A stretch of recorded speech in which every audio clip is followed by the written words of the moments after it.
Nota confidencial.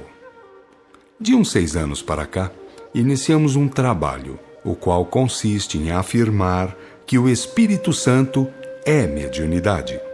E essa afirmativa obriga-nos a ir mais longe, isto é, a fazer-nos enveredar por uma historiação do que se chamou o batismo, ou derrame de Espírito sobre a carne.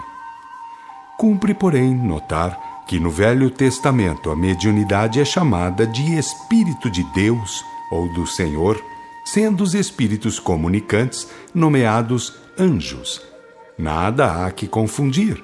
No Novo Testamento, aquele espírito ou graça mediúnica começou a ser apelado por Espírito Santo.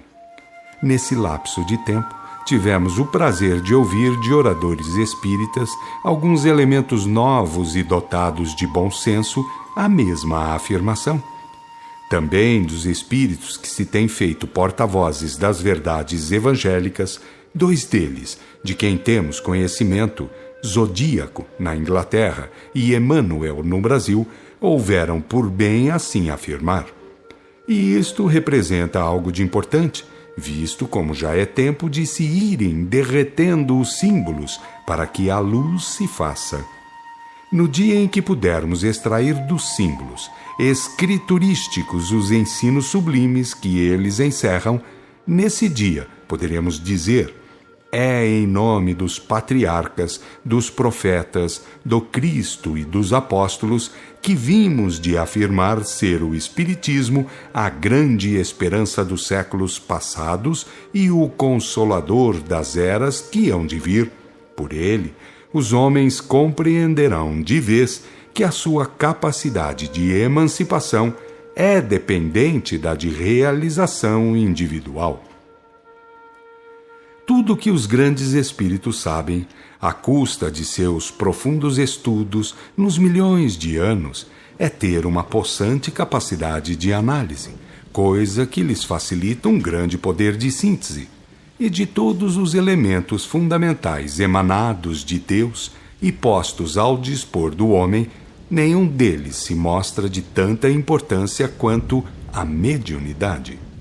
Esse espírito de verdade que nos coloca frente a frente com o plano espiritual, mostrando-nos tudo quanto ele possui de negativo e de positivo, por assim dizer, ele mesmo, crescendo de monta na sua capacidade intrínseca, dar-nos-á, quando merecermos, visões mais vastas da infinita casa de Deus, dos seus moradores e consequentes atributos.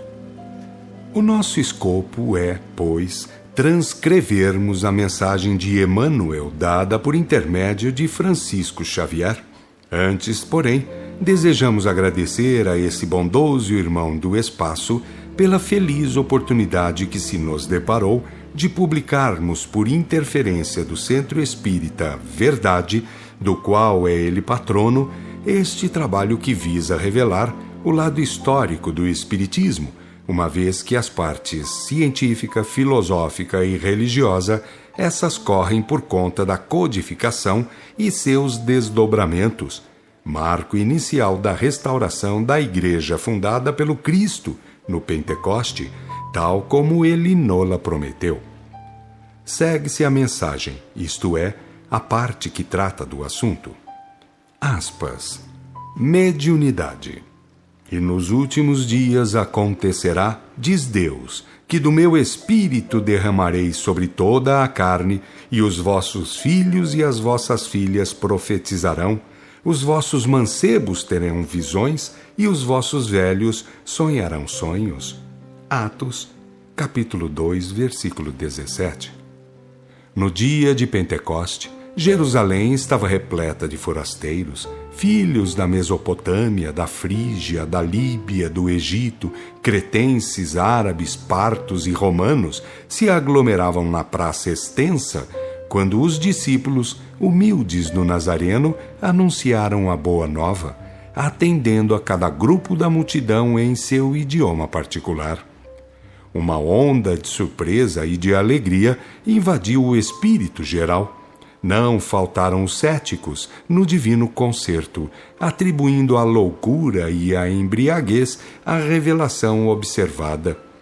Simão Pedro destaca-se e esclarece que se trata da luz prometida pelos céus à escuridão da carne.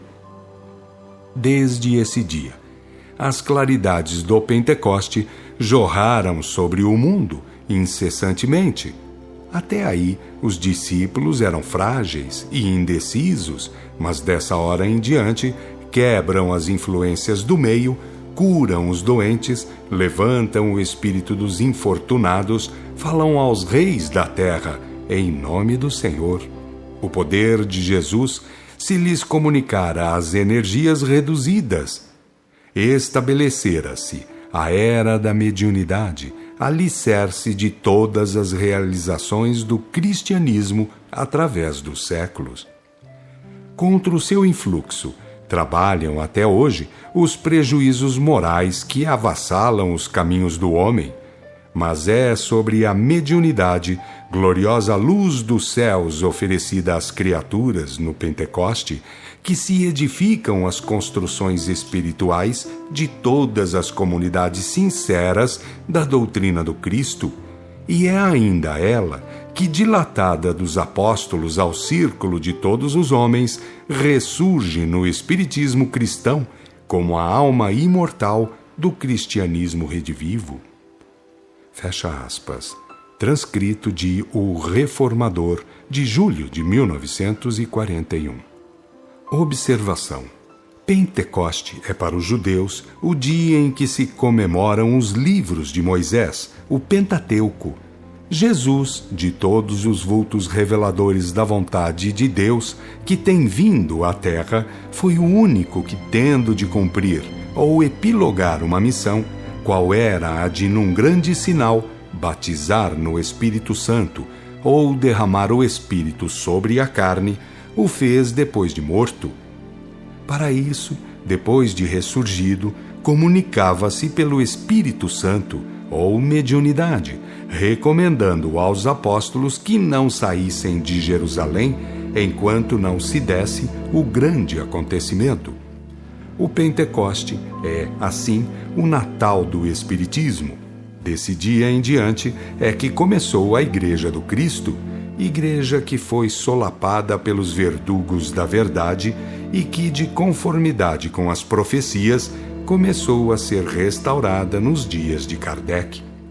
No correr deste trabalho, o leitor, se for dotado de gosto pela verdade, encontrará elementos que muito o auxiliarão a conhecer, não só os porquês que o Espiritismo explica, mas também os porquês do próprio Espiritismo.